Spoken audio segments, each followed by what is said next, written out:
20 साल पहले किसी को भी नहीं पता था कि फिजियोथेरेपी क्या होता है। Why do you think these myths persist? लोगों में इतनी अवेयरनेस नहीं है फिजियोथेरेपी क्या होता है करके। उनको सिर्फ मेडिसिन खाना है और ठीक तुरंत हो जाना है। उनको वो टाइम नहीं चाहिए जो वो टाइम लेता है। फिजिकल एक्टिविटी आप जितना करेंगे उतना आप अपनी बॉडी को फिजिकली एक्टिव रखेंगे और सीडेंटरी लाइफस्टाइल को थोड़ा सा बाय बाय करना चाहिए।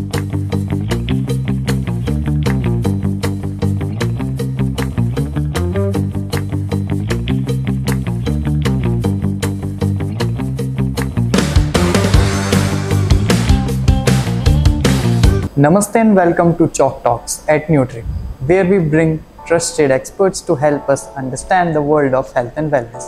Please join me in welcoming Dr. Himani Bhardwaj, a neurophysiotherapist with over 14 years of experience and also a proud parent at Nutric World School. We will be discussing how physiotherapy supports growth in children, prevents injuries, helps with posture, and builds lifelong healthy habits. Let's dive in. Let's begin our podcast with our first question. What is physiotherapy and how does it help people across different ages, like from child to adults? Physiotherapy is physical therapy, and a physiotherapist is an individual, a healthcare professional who helps the individual to prevent, to maintain, to improve, to recover the functional well-being, the function of mobility. And physiotherapy is to treat each and every condition like musculoskeletal, cardiovascular, neurological, respiratory, sports injuries. And if you talk about ages में आप pediatric condition को भी उसमें treat कर सकते हैं, geriatric condition like from 1 month to the 90 of ages. आप सारी जितनी भी एजेस है सभी को ट्रीट कर सकते हैं। पीडियाट्रिक कंडीशन में अगर हम बात करते हैं तो it's like cerebral palsy, neuro developmental delays, any sports injuries of 4 years और 5 years of children. And adult में देखा जाए तो there are so many like back pain, neck pain, sports injuries and post surgery rehabilitations. And geriatric में बात किया जाए तो आर्थराइटिस सबसे ज़्यादा कॉमन है, लो बैक पेन सबसे ज़्यादा कॉमन है, एंड क्रोनिकल कंडीशंस जितनी भी हैं, अस्थमा है, रेस्पिरेटरी कंडीशंस हैं, लाइक हार्ट की कंडीशंस हैं, उन सभी में फिजियोथेरेपी का बहुत इम्पोर्टेंट रोल होता है। Okay, ma'am. So, can you briefly explain how the therapy approach changes for children, working adults, and seniors? जैसा भी मैंने बताया, पीडियाट्रिक कंडीशन में बहुत सारे कंडीशंस होती हैं। न्यूरो डेवलपमेंटल डिलेज, जब बच्चा पैदा होता है तो न्यूरो में अगर कंडीशन है, ब्रेन में अगर प्रॉब्लम हुई है, लाइक नॉर्मल जो सिजेरियन नहीं होते हैं, नॉर्मल डिलीवरीज होती हैं, तो उस टाइम पर बच्चे को सर से पकड़ के बाहर निकालते हैं। तो कभी कभी ऐसा होता है, नॉट ऑलवेज, कि उनका जो ब्रेन है वो वहाँ से डिप्रेशन में चला जाता है और आगे, और वो रोता नहीं है बच्चा जब पैदा होता है। तो उसके कारण सेरेब्रल पाल्सी के चांसेस होते हैं, जिसके कारण बच्चे में जो है वो टाइम से जो हमारे क्या बोलते हैं उसको, माइलस्टोन्स हैं कि इतने महीने पे बैठेगा, इतने महीने पे चलेगा, इतने महीने पे बोलेगा, इतने महीने पे ठीक से क्रॉल करने लगेगा, वो सारी जो डेवलपमेंटल है वो सब डिले हो जाती हैं। तो ऐसी कंडीशन में फिजियोथेरेपिस्ट का बड़ा इम्पोर्टेंट रोल होता है, जिसको स्पेशली न्यूरो फिजियोथेरेपिस्ट जो है ट्रीट करते हैं। और वो टाइम से, क्योंकि अगर वो सारी चीज़ें नहीं करेंगे, अपने सारे एक्शंस टाइम से नहीं करेंगे, तो उनकी जो मसल्स हैं वो स्पास्टिक होती चली जाएंगी, टाइट होती चली जाएंगी, या फिर उनमें किसी भी तरह की स्ट्रेंथ नहीं होगी, क्योंकि वो खुद से वो उनको यूज़ नहीं कर रहे हैं और ब्रेन से कोई भी उनके पास सिग्नल नहीं आ पा रहा है। तो ऐसी कंडीशंस में जो है फिजियोथेरेपिस्ट का बहुत इंपॉर्टेंट रोल होता है। और अभी तक बहुत सारे पेशेंट्स हैं ऐसे जिनको ट्रीट किया जाता है सेरेब्रल पाल्सी के या न्यूरो डेवलपमेंटल डिलेज के, जो आगे जाके अगर उनको टाइम से ट्रीट किया गया तो फिर वो आगे जाके अपनी लाइफ को इंडिपेंडेंट तरीके से जी पाते हैं। और अगर उनको टाइम से ट्रीट नहीं किया गया तो वो सिर्फ एक डिपेंडेंसी फैक्टर बन के रह जाते हैं, वो अपने पेरेंट्स पे डिपेंड हो जाते हैं। तो उन कंडीशंस में फिज़ियोथेरेपी का इम्पॉर्टेंट रोल है। एडल्ट्स की बात की जाए तो जितनी भी स्पोर्ट्स इंजरीज़ हैं आजकल हम देखते हैं, जितने भी एडल्ट्स हैं सबकी लाइफस्टाइल बहुत सीडेंटरी हो रही है, फिज़िकल एक्टिविटी कम हो रही है, तो उसके कारण जो स्ट्रेस पड़ता है मसल्स पे, बोन्स पे या जॉइंट्स पे, तो उन सारी कंडीशंस को असेस करते हुए उनका फिज़िकल या एक्सरसाइज प्लान की जाती है, उनके different kinds of program set किए जाते हैं।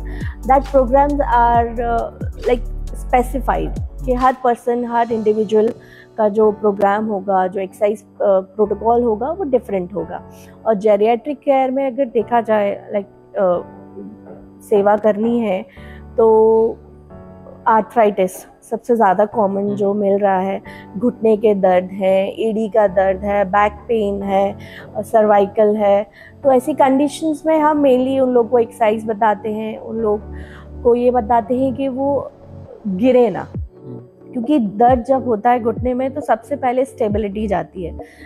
जो भी पेशेंट है वो चलने से डरता है कि मैं चलते हुए गिर गया तो या गिर गई तो, कोई भी अनस्टेबल फ्लोर आया और उस टाइम पर मैं गिर गई तो ये इतने सारे रिस्क फैक्टर्स उनके साथ जुड़ जाते हैं बुढ़ापे में, तो उनको ना चलने में, डरने में, घूमने में डर लगने लगता है, तो इसलिए वो घर से बाहर निकलना भी कम कर देते हैं और बस मंदिर तक जाएंगे पकड़ कर और वापस आ जाएंगे। तो ऐसी टाइम पर फिज़ियोथेरेपी का इम्पॉर्टेंट रोल है कि वो उनको स्ट्रेंथ देते हैं और उनकी गेट मतलब चलने का तरीका उसको प्रॉपर करते हैं। उनकी मसल्स में जितना स्ट्रेंथ रहेगा तो उनमें कॉन्फिडेंस बिल्डअप होगा और उस कॉन्फिडेंस के साथ वो जब आगे बढ़ेंगे तो उनको जो रिस्क ऑफ फॉल है वो नहीं रहेगा। All right, ma'am. Please let us know what posture or movement-related problems do you commonly see in school-going children? Yeah, that's a very good question actually. अभी जो है हम देख रहे हैं बच्चों में लोडेड बैकपैक्स, जिनके कारण उनके अगर देखा जाए तो scoliosis, kyphosis, rounded shoulders and forwarded head neck posture, तो ये प्रॉब्लम्स आजकल देखने को मिल रही हैं। So are these issues reversible? Yes, of course, it is reversible if it is detected at the right time, in the early time. तो हम उनको बता सकते हैं और एक्सरसाइजेस के थ्रू, और आगे अगर ऐसा कोई आता है पेशेंट इस तरह की प्रॉब्लम्स के साथ तो उनका एक एक्सरसाइज प्रोग्राम बनाया जाता है और फिर उसी पर फोकस करते हुए उनको आगे बताया जाता है। And what long-term effects can poor posture in childhood have in adulthood? That is neck pain, back pain, knee pain, ये सारे पेन्स हैं जो अगर starting at the early ages अगर डिटेक्ट नहीं किए तो फिर वो आगे जाके क्रोनिक बैक पेन्स या फिर क्रोनिक कंडीशंस में चेंज हो जाता है। All right, ma'am. Can you tell how gadgets, screen time, and desk job affected posture and physical health in both kids and adults? This is again a very good question because these time जो screen time है बच्चों का इतना ज़्यादा बढ़ रहा है जिसके कारण बहुत सारे इश्यूज़ देखने को मिल रहे हैं, जिसमें सबसे पहला है blurred vision, migraine, neck pain, of course the rounded shoulders and the forwarded head posture, and क्या बोला, behavioral changes. These are the normal and common changes we see. Okay, so there is a recommended daily limit for screen time purely from a physical health perspective. Yeah, some studies has issued some papers to pre school children के लिए तो कुछ ऐसा नहीं है, like 0 to 2 years के लिए, but after 2 years और 3 to 5 years it's 1 hour, and कुछ पेपर्स में ऐसा है, और 6 to 12 में आप देखा जाए तो 1 and 2 hour, but with educational content only, because बहुत सारी चीज़ें आजकल इंटरनेट पे हैं जिसके कारण बिहेवियरल इश्यूज आ जाते हैं, एग्रेशन आ जाता है, तो we should be very strict about it कि अगर बच्चा देख रहा है स्क्रीन टाइम तो वो सिर्फ और सिर्फ एजुकेशनल कंटेंट ही देखे, not that. Okay, so can small changes at home make a big differences? Yes of course. अगर हम घर में ही देखें तो स्क्रीन टाइम को लिमिट कर सकते हैं और कुछ एरियाज ऐसे बना सकते हैं, लाइक हम खाना खा रहे हैं तो उस टाइम पर हम नहीं यूज़ करेंगे। कुछ स्क्रीन टाइम टूल्स जो होते हैं फ़ोन में वो उनको हम सेट करके रख सकते हैं, जिससे कि हम बता सकते हैं, और फिज़िकल एक्टिविटी को हम जितना ज़्यादा बूस्ट अप कर सकें वो हम कर सकते हैं। Okay, ma'am. Can you tell how can physiotherapy help prevent injuries in children who play sports and adults who exercise for long hours? Long hours के लिए एक्सरसाइजेज ही है। बच्चों में तो हम नहीं इतना देखते क्योंकि बच्चे खेलते कूदते रहते हैं। अगर खेलते कूदते नहीं हैं तो ये एक प्रॉब्लम का इशू है, क्योंकि ये जो एज है, ग्रोइंग एज जो होती है बच्चों की 18 इयर्स, ये इस टाइम पर बच्चों का खेलना बहुत ज़्यादा इम्पॉर्टेंट होता है, फिज़िकल एक्टिविटीज़ बहुत इम्पॉर्टेंट होती हैं। और अगर इस तरह की कोई कंडीशन आती है, लाइक जैसे कुछ बच्चों में फ्लैट फुट होता है तो उनको दौड़ने में दिक्कत आती है, तो उसमें फिजियोथेरेपी का इम्पॉर्टेंट रोल है कि वो बता सकते हैं कि आप अपने फ्लैट फुट में कैसे आर्च को डेवलप कर सकते हैं। तो इस तरह की कुछ कंडीशन है अगर जिनको अर्ली डिटेक्ट कर लिया जाए तो आप उसको रिकवर कर सकते हैं। और एडल्ट्स में देखा जाए तो what was your question again? Like who work out for too long? हाँ, अगेन उनके लिए भी एक्सरसाइजेज ही है, और एक्सरसाइजेज अगर आप करते रहेंगे तो आपकी बॉडी की जितनी भी मसल्स हैं वो स्ट्रेच रहेंगी, इलास्टिक रहेंगी, और जितना इलास्टिक रहेंगी उतना ही उनमें स्ट्रेस एंड स्ट्रेन कम होगा और आपको पेन्स भी कम होंगे। Okay, so should kids or adults see a physiotherapist even if they aren't injured? No, I don't think so, because अगर injured नहीं है, it depends actually. If they have pain somewhere during a physical activity, कि normal मैं बाहर जा रहा हूँ, मैं ये खेलता हूँ और उस टाइम पर मुझे ये पेन होता है, then you should go to a physiotherapist.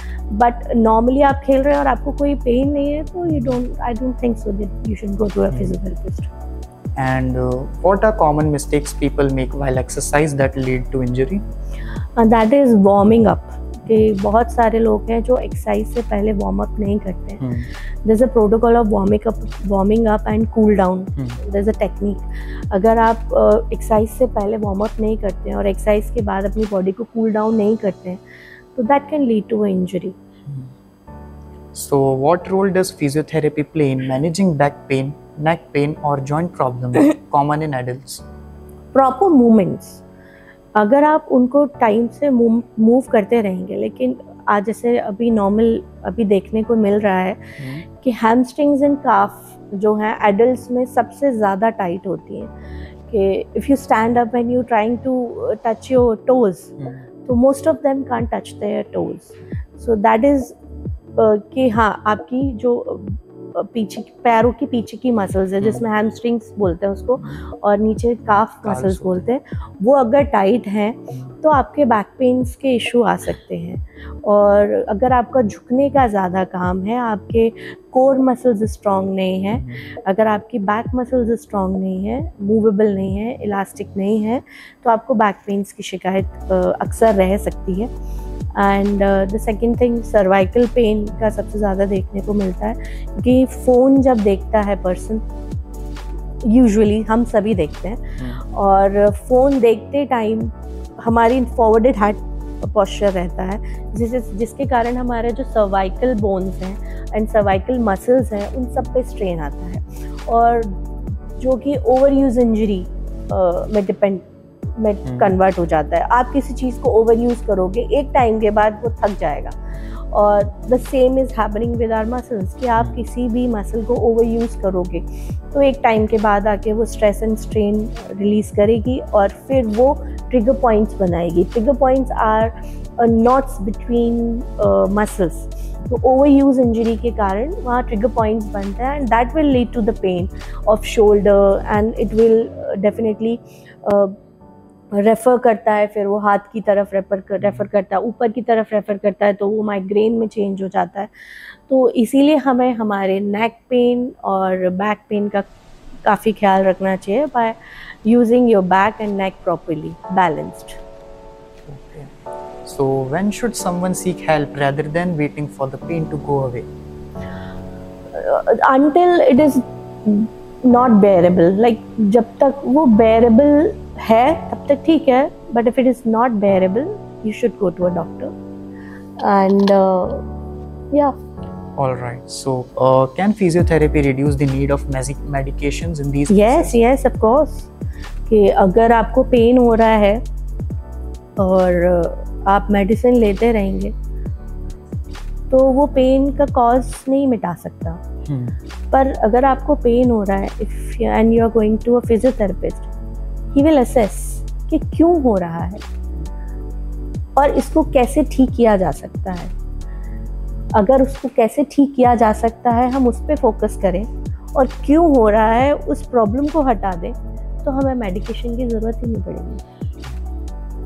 All right. Can you suggest 3 simple daily stretches that both children and adult can try? Yes, again, सबसे पहले तो नेक पेन के नॉर्मल स्ट्रेचेस हैं, side बैंडिंग्स, neck rotations, upward looking, downward looking. These are the things you can do 10 times each and every, मतलब हर 6 घंटे के बाद आप कर सकते हैं। और बैक पेन्स के लिए आप खड़े होकर अपने कमर को ट्विस्ट कर सकते हैं, साइड बैंडिंग्स कर सकते हैं, आगे अपने टोस को पकड़ सकते हैं, बैकवर्ड बैंडिंग कर सकते हैं। तो इस तरह की अगर आप एक्टिविटीज़ करते हैं, नॉर्मल राउंड शोल्डर्स, ये क्योंकि ये जो जॉइंट्स हैं ये हमारे फ्रीक्वेंटली यूज़ होते हैं, तो अगर हम इन जॉइंट्स को पैकअप करके रखेंगे तो ये पैक ही रहेंगे, और पैक रहेंगे तो ये प्रॉब्लम क्रिएट करेंगे। इनको हमें मूव कराते रहना है, और जितना हम इनको मूव कराएंगे उतना हमारा जो पेन है, पेन के सोर्सेज हैं वो कम हो जाएंगे। Okay. So are these safe for people with existing back or joint pains? No. Back pains है और जॉइंट पेन्स है, that is again a programmed exercise. Programme करा जाएगा उसको कि किस तरह का बैक पेन है, उसको फिर असेस किया जाएगा, उसको डायग्नोस किया जाएगा एंड फिर उसका एक्सरसाइज प्रोग्राम बनाया जाएगा। जो मैंने अभी नॉर्मल स्ट्रेचिंग्स बताई वो नॉर्मल पर्सन के लिए, बट अगर कोई भी पेशेंट हमारे पास कुछ पर्टिकुलर प्रॉब्लम को लेके आता है, डेफिनेटली स्पेसिफिक प्रॉब्लम को लेके आता है, तो हमारा एक्सरसाइज प्रोटोकॉल बदल जाता है। Okay. So can you reflect on what are some tips for improving posture at school desks and office workstations? Yes, definitely. Ergonomics. Have you heard about ergonomics? Yes, Yes. Ergonomics का अगर आप ध्यान रखेंगे तो आपके बहुत सारी चीज़ें बदल जाएंगी वर्क स्टेशंस पे। लाइक अगर जैसे आजकल जो लैपटॉप वर्कर्स हैं, सॉफ्टवेयर इंजीनियर्स हैं, अगर वो अपनी टेबल का और अपनी चेयर का प्रॉपर ध्यान रखेंगे और अपने आई साइट विजन का, अपनी आई हाइट का, अपने लैपटॉप के और आपकी आई की हाइट सेम लेवल पे होनी चाहिए। It should not be like this, not like this, because उससे आपके नेक के मूवमेंट पे असर पड़ता है। और अगर आप स्टेबल चेयर्स की जगह पे आप एडजस्टेबल चेयर्स यूज़ करेंगे तो कोई भी पर्सन आके बैठेगा, उसकी हाइट डिफरेंट होगी, तो वो आप चेयर को एडजस्ट करके आपको ज़्यादा चेंजेस करने की ज़रूरत नहीं पड़ेगी। आप सिर्फ चेयर को एडजस्ट करेंगे और आपकी नॉर्मल अर्गोनॉमिक सेट हो जाएगी। और आपका back rest is very important, arm rest is very important, so chair is very important for a laptop worker. And बच्चों के लिए भी ज़्यादा गर्दन झुका के जो वो यूँ करके पढ़ते हैं तो उनके बैक पोस्चर में काफ़ी डिफरेंस आता है और फिर उनको नेक पेन्स शुरू हो जाते हैं, राउंडेड शोल्डर शुरू हो जाते हैं, काइफोसिस के चांसेस स्टार्ट हो जाते हैं, स्कोलियोसिस भी हो जाता है। तो ये चीज़ों का थोड़ा ख्याल रखेंगे हम तो प्रॉब्लम से बच सकते हैं। So are posture correction belts or devices useful? Yeah, belts. But for those who has problem, Okay. not for those who are normal. आप नॉर्मल हैं, आपको कोई बेल्ट एंड पोस्चर कुछ भी यूज़ करने की ज़रूरत नहीं है डिवाइसेस। बट अगर आपको प्रॉब्लम है एंड अगर आपका डॉक्टर एडवाइस करता है अपने आप कुछ मत लीजिए। अगर आपका डॉक्टर एडवाइस करता है कि आपको बेल्ट लगाना चाहिए, देन यू शुड। अगर आपका डॉक्टर आपको एडवाइस करता है कि आपको नी कैप लगाना चाहिए, then you should. So it is prescribable. What is your advice for adults who want to start exercise but are afraid of injuries? I'm sure our listeners would like to know. I don't think so कि injuries, exercise अगर आप कर रहे हैं तो आपको injuries की कोई भी तरीके की डरने की ज़रूरत है। क्योंकि जब आप एक्सरसाइज शुरू करते हैं, तो जैसा मैंने पहले बोला था कि वार्म अप अगर आप करते हैं, वार्म अप अगर आप करेंगे तो आपके हर एक मसल जो है, अगर आप वार्म अप करेंगे, स्ट्रेच करेंगे, तो हर मसल आपकी इलास्टिसिटी प्रोड्यूस करेगी और आपकी मसल नॉर्मली मूव कर सकती है। बट इफ़ अगर आप डर रहे हैं, आपके अंदर वो डर है और आपकी मसल्स काफ़ी टाइटन है, तो आई थिंक आपको किसी ट्रेनर के अंडर में या योगा ट्रेनर के अंडर में या एक्सरसाइज जिम में अगर आप जाते हैं, स्पेशली जिम में अगर आप जाते हैं, तो डेफिनेटली आपको ट्रेनर के अंडर ही स्टार्ट करना चाहिए। एंड अगर आप योगा करते हैं तो आपको योगा ट्रेनर के अंडर ही स्टार्ट करना चाहिए। इसमें फिजियोथेरेपिस्ट का रोल नहीं है। नॉर्मली अगर आप एक्सरसाइज शुरू कर रहे हैं, फिजियोथेरेपी का रोल तब आता है व्हेन यू हैव प्रॉब्लम। आप डॉक्टर के पास तभी जाते हैं जब आपको प्रॉब्लम होती है। तो नॉर्मली फिजियोथेरेपिस्ट के पास ऐसे नहीं आना है, प्रॉब्लम हो तो आप आ सकते हैं। So do you recommend supervised sessions or physiotherapy evaluations before starting exercises? No. If you have problem, again, अगर आपको प्रॉब्लम है, अगर आपको कोई बैक पेन है, नेक पेन है, then you should go to a physiotherapist. But अगर आपको इस तरह की कोई प्रॉब्लम नहीं है और आप एक्सरसाइज शुरू करना चाहते हैं, तो there's no need. Okay. So can you please share a real life example where physiotherapy helped a child or adult recover and thrive? Yes. Actually, real life example में अगर आप बात करें तो my mother-in-law. In 2015, my mother-in-law is not able to walk because of arthritis condition, and उनके दोनों पैरों में इतना ज़्यादा arthritis बढ़ गया था कि वो चल नहीं पा रहे थे, and doctors were prescribing for the joint replacement. But as a physiotherapist, मैं उनकी बहू हूँ, तो मैंने उनको सबसे पहले यही बोला कि आप पहले मुझसे ट्रीटमेंट लो, एंड मुझसे ट्रीटमेंट लो और फिर अगर आपको कोई अगर आराम नहीं मिलता है, then you should go to a joint replacement surgery. तो हम लोगों ने वो शुरू किया, एंड till 2 months उन्होंने मुझे बहू नहीं समझा, सिर्फ डॉक्टर समझा, और मेरी हर एडवाइस को उन्होंने सर पे रखा कि ये बोल रही है तो मैं करूँगी। और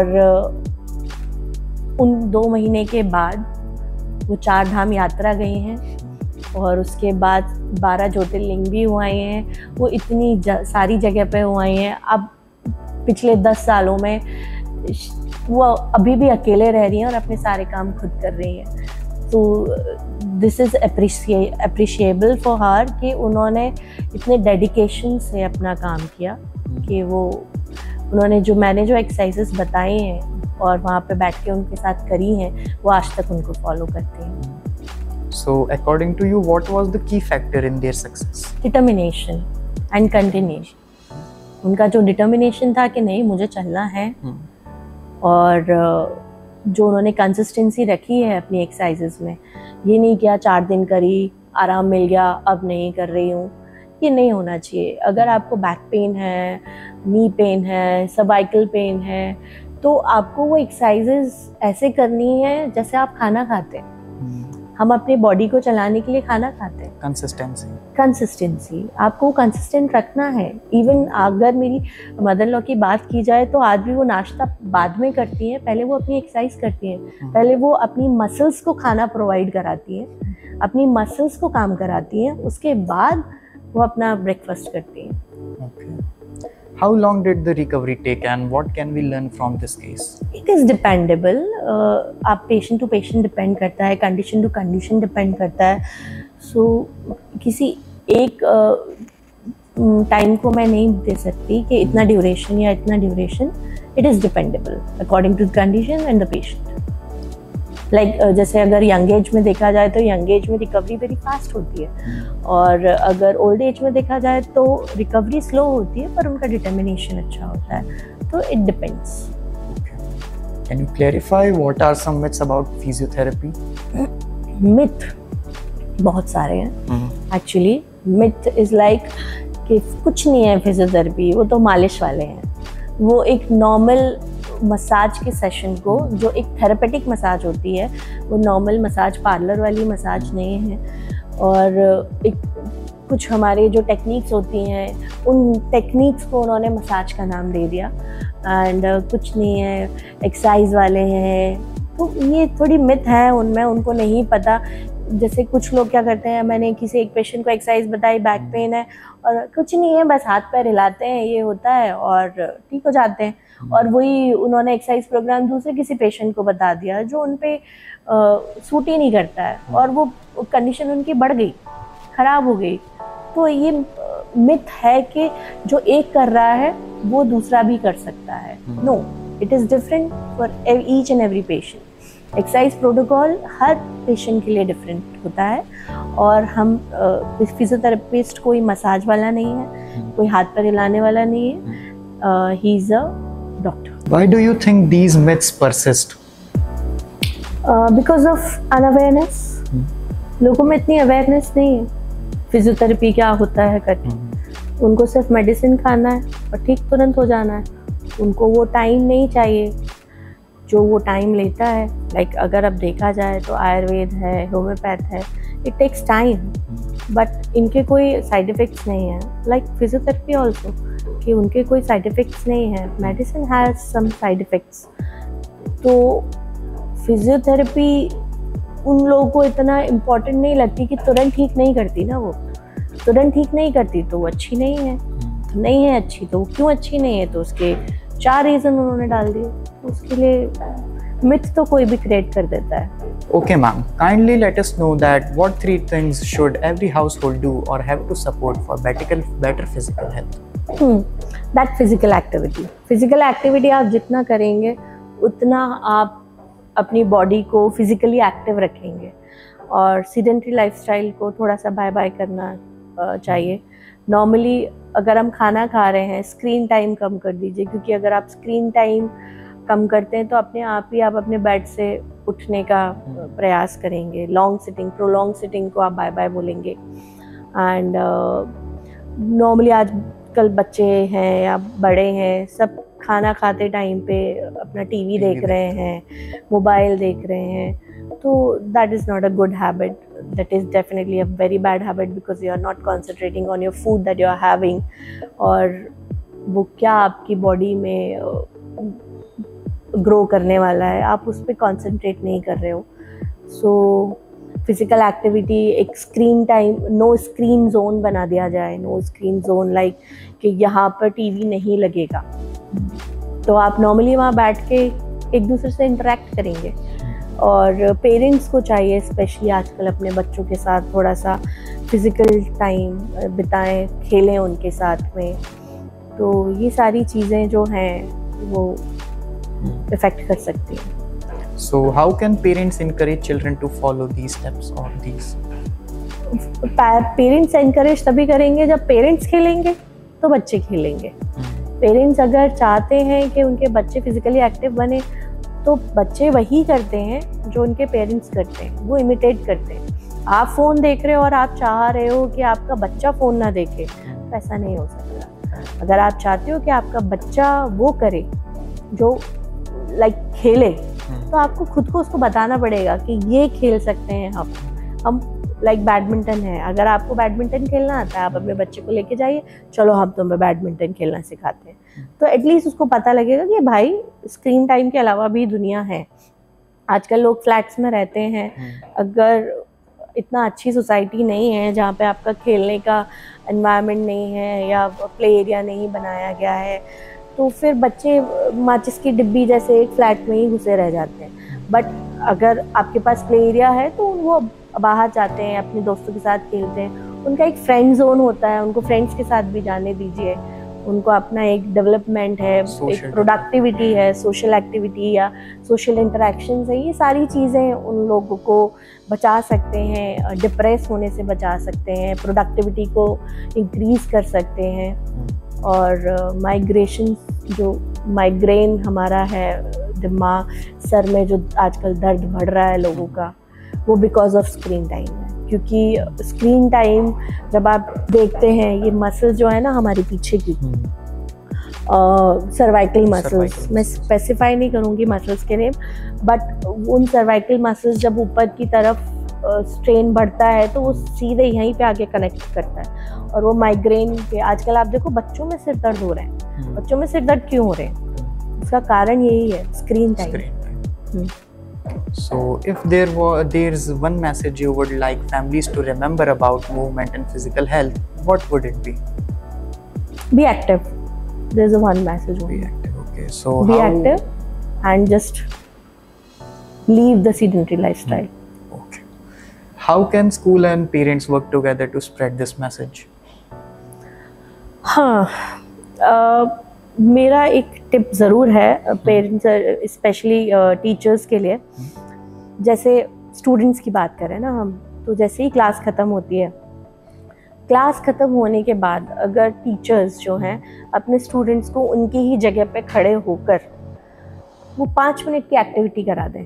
लाइक 40 मिनट्स का पीरियड होता है, अगर 35 मिनट्स पढ़ाएं, 5 मिनट लास्ट के छोड़ दें और उसमें वो फिजिकल एक्टिविटी करा दें। लाइक नेक रोटेशंस, ऊपर देखो, नीचे देखो, दाएं देखो, बाएं देखो, ऐसे रोटेट करो, ऐसे रोटेट करो, अपने टोस को पकड़ो, ऊपर हाथ करो। बस इसी से ही उनकी फिजिकल एक्टिविटी हो जाएगी और उनको एक हैबिट भी पड़ जाएगी कि जब भी हम अपने बेड से उठें या सिटिंग चेयर से उठें, तो हमें उठने के बाद हमें नॉर्मली जो मूवमेंट्स हैं अगर हम ये करते रहेंगे तो हमारी जो मसल्स हैं, जो जॉइंट्स हैं, वो वर्किंग रहेंगी। Okay, ma'am. So, how neurorehabilitation plays an important role in brain and spine injuries? Neurorehabilitation is the only treatment after brain and spinal injuries because brain injuries अगर आप देखें तो stroke hemorrhage, stroke 2 तरह का होता है, hemorrhage and ischemic। अगर आप stroke होता है और आप विदिन 4 आवर्स अगर आप किसी भी न्यूरो के हॉस्पिटल में पहुंच जाते हैं तो इसको हम रिवर्स कर सकते हैं। और स्ट्रोक को पहचानने के जो हैं एक बनाया हुआ है be fast, BEFAST। B balance अगर आपका जाता है, आप कैसे स्ट्रोक को पहचानेंगे? तो अगर आपका बैलेंस जाता है और तो आप उसको डिटेक्ट कर सकते हैं कि बैलेंस आ रहा, आप एक तरफ जा रहे हैं।